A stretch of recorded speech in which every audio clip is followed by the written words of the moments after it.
এবার তাড়াতাড়ি আমার প্রজেক্টটা রেডি কর। রোহিত, হ্যাঁ মম। তুই আমার একটা কাজ করে দিবি প্লিজ? অফকোর্স মম, এতে জিজ্ঞেস করার কি আছে। আসলে না, আমি প্যাকেট আমার বন্ধুর বাড়িতে ফেলে এসেছি। Can you get that for me? হ্যাঁ, আমি নিয়ে আসছি।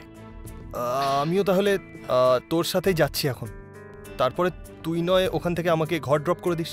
আরে তোমার যাওয়ার এত তাড়াহুড়ো কিসের? রোহান তো কিছুক্ষণের মধ্যে চলে আসবে। আমি আছি না তোমাকে কোম্পানি দেওয়ার জন্য। আর এমনিতেই আমাদের বেডটা তোর মনে আছে তো? হ্যাঁ, নে এবার কাজ শুরু করে দেগা। কোন বেড? ও না না মা, সেরকম কিছু নয়, জাস্ট পার্সোনাল। ও আচ্ছা, আমি ওই প্যাকেটটা নিয়ে আসছি। আর তুই আমার প্রজেক্টটা রেডি করবি কিন্তু।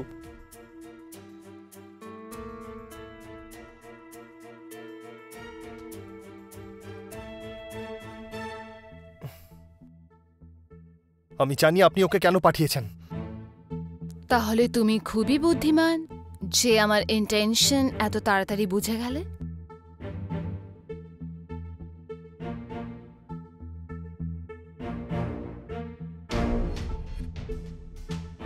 কি হলো? আমি আজকাল দেখছি তুমি একটু বেশি ডিস্টেন্স মেনটেন করছো আমার সাথে। এরকম কিছু না।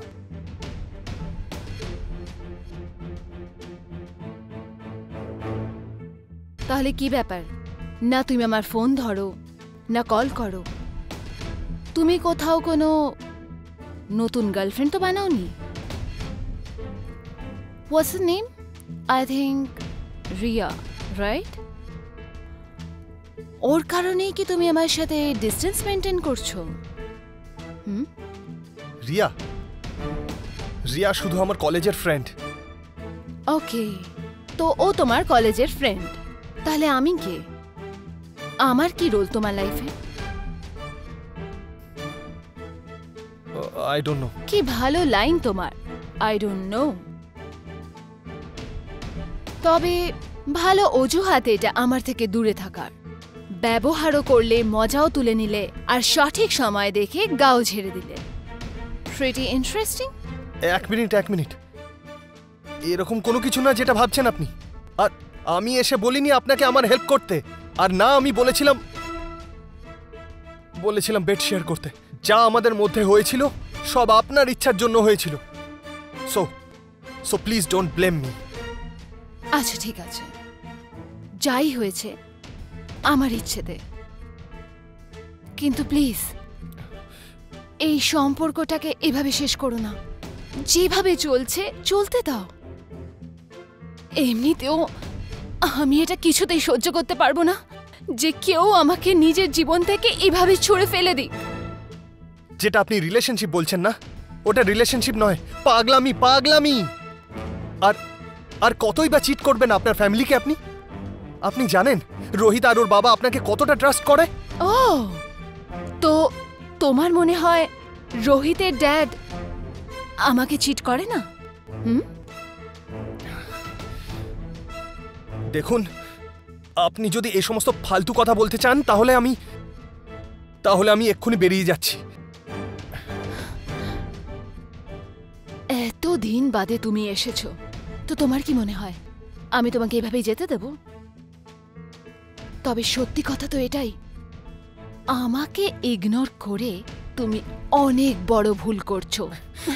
না হলে কি করবেন আপনি? প্রথমে আপনাকে একজন ভালো মহিলা ভাবতাম, কিন্তু এখন সব থেকে নোংরা মহিলা মনে হয় আপনাকে, যার মনের মধ্যে শুধু আর শুধু লাস্ট ভরে রয়েছে। নিজের সীমা লঙ্ঘন করিস না, বুঝেছিস? মম, কি হলো? ও তোমাকে এমন কি বললো? কি হয়েছে? রোহিত, আমি কিছু বলিনি ভাই। ইনি আমাকে... রোহিত, এ একদমই ওরকম নয় যেটা তুই ভাবিস। তার মানে?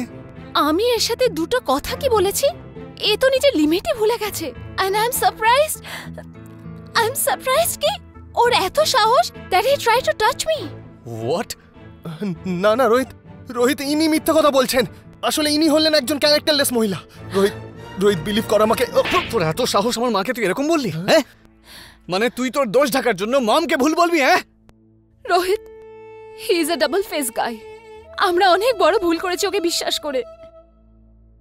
আমরা এর জন্য এত কিছু করেছি, কিন্তু ও নিজের ছোট ব্যবহার দিয়ে এটা প্রমাণ করে দিয়েছে ওর মাথায় কত নোংরা আছে। না রোহিত, রোহিত, রোহিত, তুই আমার উপর ডাউট কি করে করতে পারিস ভাই? তুই নিজের মুখটা বন্ধ কর।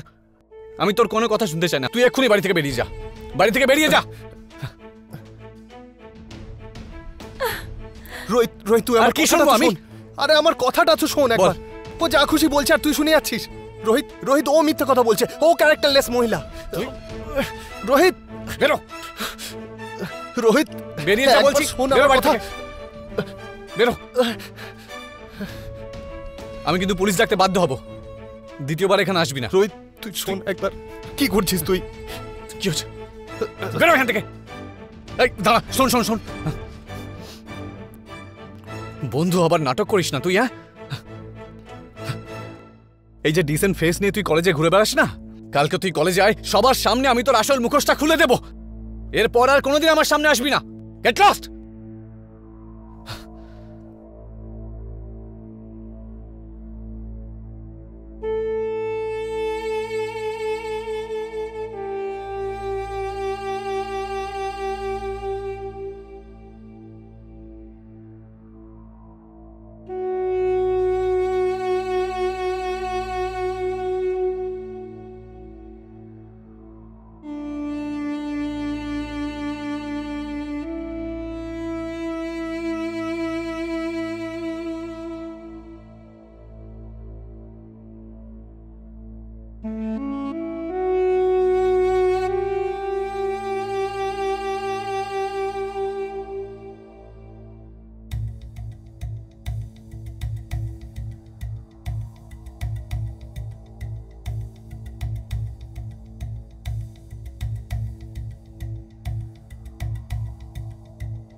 আরে তোর চেয়ে কি টাকা বড় নাকি? তাই তোর ফেভারিট ওয়াচ আমি তোকে পরিয়ে দিচ্ছি।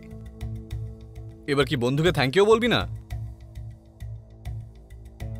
আমি তোর কোনো কথা শুনতে চাই না। তুই বাড়ি থেকে এক্ষুনি বেরিয়ে যা, বেরিয়ে যা বাড়ি থেকে।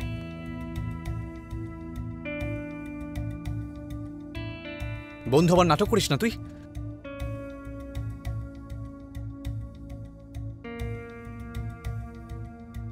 এই যে ডিসেন্ট ফেস নিয়ে তুই সবার সামনে ঘুরিস না, কালকে তুই কলেজে আয়, সবার সামনে তোর আসল মুখোশটা আমি খুলে দেব।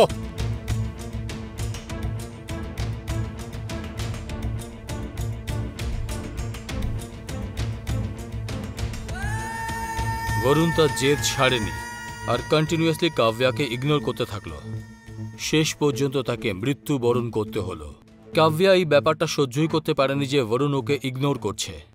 সে তখন ওর সব থেকে ভালো বন্ধু রোহিতের সামনেই ওকে ভুল প্রমাণিত করে, আর রোহিত বরুণকে অপমানিত করে, যার জন্য বরুণ নিজের চেহারাই নিজে দেখতে পাচ্ছিল না। আর আনফর্চুনেটলি সে সুইসাইডের রাস্তায় বেছে নেয়। কিন্তু যদি বরুণ চাইতো তাহলে কোনো উপায়ও কাব্যার আসল চেহারা রোহিতের সামনে আনতে পারত, কিন্তু বোধহয় ও দেরি করে ফেলে, যার পুরোপুরি সুযোগ কাব্যা ওঠায়। আর সে রোহিতের সামনে বরুণকে অপরাধী সাব্যস্ত করে। অপরাধ শুধু মার্ডার, রেপ আর কিডন্যাপ করলেই হয় না, নিজের প্রাণ নেওয়া একটা খুব বড় অপরাধ। আপনাদের সাথে আবার দেখা হবে একটা নতুন কাহিনীর সাথে। ততদিন খেয়াল রাখুন। নমস্কার।